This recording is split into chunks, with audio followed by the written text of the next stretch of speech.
everyone, this is Fan95 here with Transformers 4 Spoiler Talk number 5, and I actually wanted to get this one out pretty quick after number 4, but then school got in the way. It's been a very busy week, so I finally have some time here to make a video, and so we're going to be starting off right after the Chicago air battle between, Crosshairs and Bumblebee and the crew of Lockdown Ship. So, we pretty much start off with Joshua going to China. They're moving their whole operation over to their Chinese facility, and they bring Galvatron, Stinger, and the rest of the man-made Transformers, of course, because, after the whole,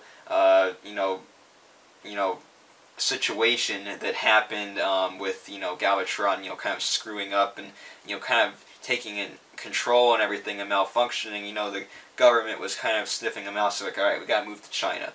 So they take everything off to China, including Galvatron. They load everyone up.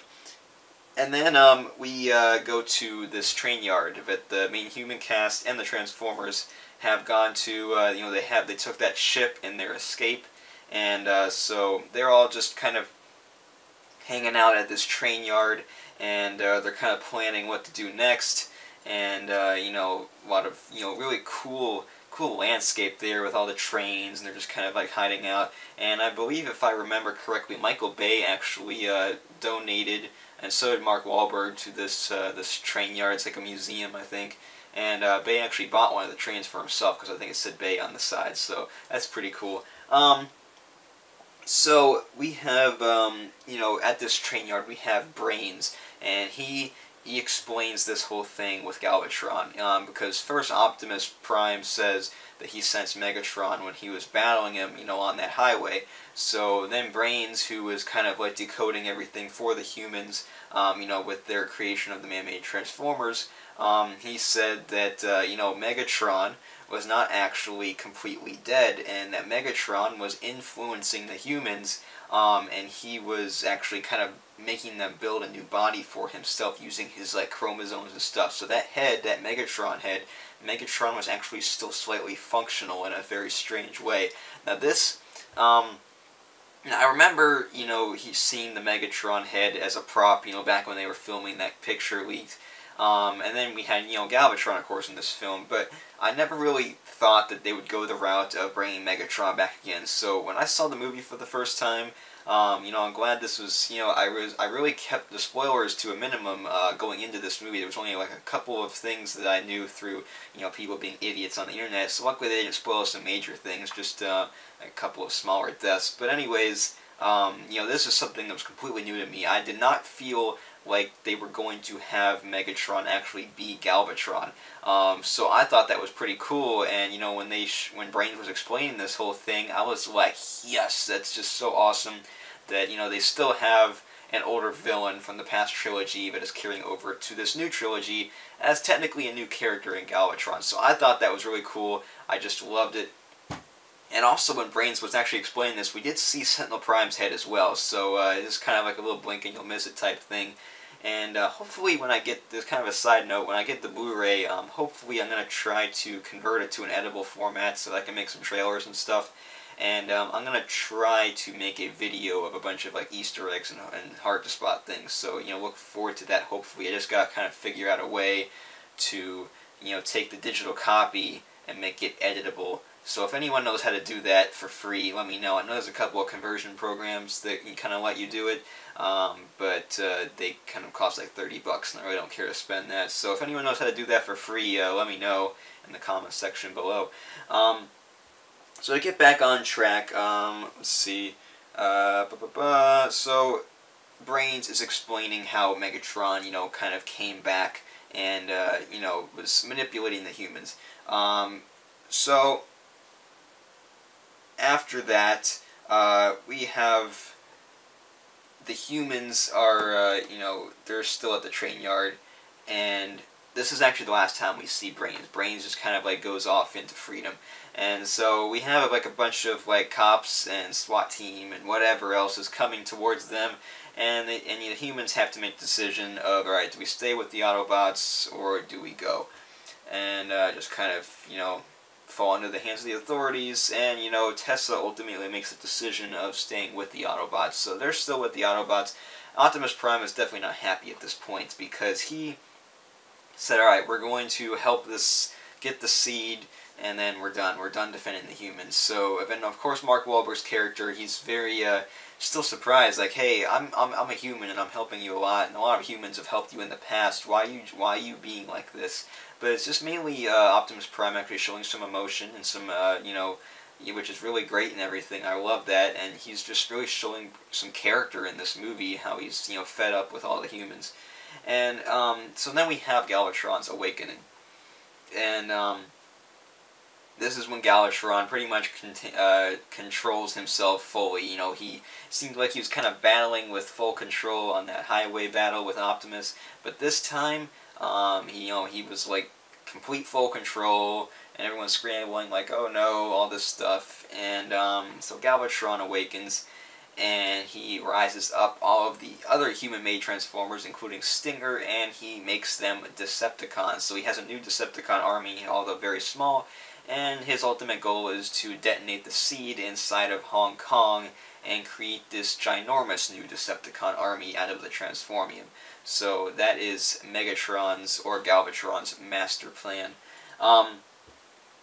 Next, so because of all this, everyone's fleeing the factory, and Joshua, Sue, and Darcy all get in this car. Joshua takes the seed, and they all run away from both the Transformers and from Harold Attinger, who is not very happy with Joshua at this moment for kind of betraying him in a sense. So they take the seed, and they're driving, and they're like, oh my gosh, there's a bomb in here, so I really, this is when I really think that Sue's character could have been pushed off to the side more, and we could have just kept it with Darcy and Joshua, because I really did like Darcy's character. I wish her role would have been expanded on a little bit more, because the way she was portrayed, it was kind of felt like almost a needless character as well. So I feel like if they combined Darcy with Sue and just kind of made it Darcy, that it probably would have been a lot better, because I don't know, both of them just kind of fell off to the side a little bit with the development, but Darcy was a little bit better than Sue, so I would have liked to see her character, you know, a little bit more in the movie. Alright, next, so we'll just kind of skip ahead to the battle, and, you know, pretty much Galvatron, along with his army, just attack Hong Kong, and there's, you know, a bunch of stuff going on, and let's go ahead and talk about the elevator scene. Now, this was probably the most cringeworthy moment of the movie for me. Actually, the whole thing between Sue and Joshua kind of escaping Cemetery Wind. I felt like it completely could have been cut. The whole car chase, the bike chase, the elevator scene, it all could have been at least shortened significantly. I mean, just like it was to the point where I think they were trying to expand on Sue's character because of the whole, you know, China thing, and it just it felt very unneeded. This is when the movie, in a way, started falling apart. Now, I say that loosely because I really enjoyed the whole movie, and I really enjoyed everything about it, but if there was some tinkering that could have been made, it could have been in the Hong Kong battle, because a lot of it was probably due to the fact of, you know, them wanting to incorporate a lot of Chinese stuff into the final battle. So they had this whole thing with the Chinese character, you know, being all awesome, and, you know, being in a chase, and having a fight in the elevator and everything. The car chase, I mean, it wasn't really a car chase, really. I mean, it was very, very short, but the whole bike thing was, I think, unnecessary, and more due to the fact that I thought, you know, personally, that the stunt driver for Li Bingbing was very, very obviously a man. Now, I knew beforehand that a man was going to be the stunt driver for Li Bingbing on the motorcycle, but, so I kind of knew beforehand, so I guess in the back of my mind I was looking for it slightly, but it's just all I can see in that scene is a man driving that motorcycle, and it really takes me out of it, and I really don't think that bike chase was, you know, that needed to begin with, so I feel like that could have been cut. Also, the elevator scene. Alright, so let's talk about the elevator scene. The elevator scene, if done correctly, this could have been a very funny, 30-second long scene. But it was just dragged on and on and on, and it was so awkward because you get to the elevator, and then, Joshua gets in, he, like, texts, like, oh, it's like, the seat's like a tactical nuke, ha ha ha. Alright, that would have been funny. You go up the elevator, you get to the roof, okay, we're done. That would have been good. But we get there, Li Bingbing says, like, or Sue says, like, 3 times, you need to get to the roof, get to the roof. So, and then Joshua gets in the elevator, and he's like, okay, I'm in the elevator here, I'm gonna get to the roof. And then he, like, just sitting in there, and then Sue's, like, looking around, and she's like, you need to get to the roof. And then we're just sitting in the elevator some more, nothing's happening, it's not, the door is not closing, and then there's the other guy in there, who knows how long he's been in there. I mean, is this elevator even working? Why not take the staircase by this point? It's just, it felt so awkward and forced. And this was ultimately just to get Li Bingbing's fight scene that she told Michael Bay that she wanted. She's like, hey, I can do some martial arts, can I do a fight scene? And Bay's like, okay. So, the fight scene, that's like, okay, the elevator's still not working. Oh, here's the bad guys finally, even though we would have missed them if we took the stairs. And honestly, why were we going up to the roof of the building to begin with? That was kind of weird as well. I'm just going to chill there, because, ultimately the Autobots ended up getting him. What was he going to do if that didn't happen? So the that part was, I felt like it could have been completely slashed out of the film. So, Li Bingbing has her fight scene, with her acting not being up to par in this, like, especially with her, like, taking her glasses off and everything. I don't know, it just felt like that whole thing could have been axed. My only big complaint about the movie was this whole sequence. But then, so that's over with, thank goodness, and we get back to some more of the awesome action of, Galvatron and the minions, his Decepticon minions, in Hong Kong. So, next we're going to go ahead and talk about... Alright, not the elevator scene we just talked about. Alright, so they pick up Joshua, and then the ship kind of gets shot down. Hound and Bumblebee make it out, and then so they're going to be battling, I think, Stinger and a couple of other guys, and then the rest of the Autobots of Optimus Prime, Drift, and Crosshairs, they grow twirling out of control, and they cross over from Hong Kong to China.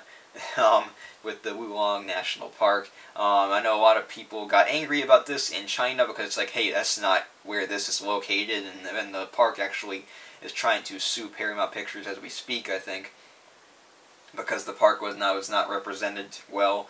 I really don't think that's a big deal. People actually, they said it hurt their, the tourists, coming there. But I really don't see that happening, because if I was like, okay, I want to visit this park, I'd see, alright, park used in Transformers 4. Wulong, okay. I mean, because there were some signs, I guess, so they say they claim that people went to the wrong park trying to find it.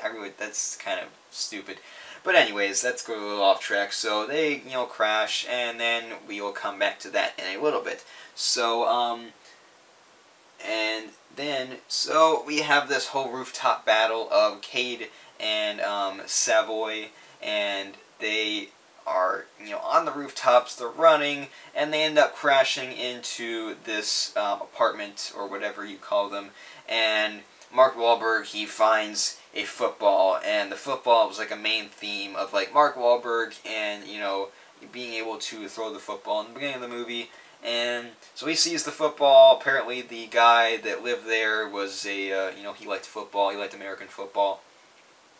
So, they have their fight, and, he takes this, Savoy takes out his knife, and then, Mark Wahlberg takes the football, he chucks it at him, and then he pushes him out the window, and he falls to his death, which looked a little bit fake, but, what are you going to do? I think they could have just skipped that part and just showed him falling off the side. I think that looked realistic, but the whole, like, oh, is when, got, like, a little, like, But, what you going to do?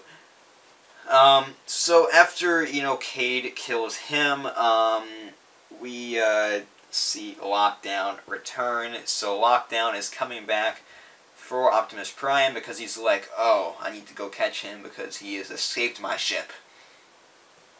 And then we're going to go ahead and cut it off there, and we're going to talk about from there until the end of the movie in spoiler talk number 6 coming up next. So until next time, I am Fancy 95. See you guys.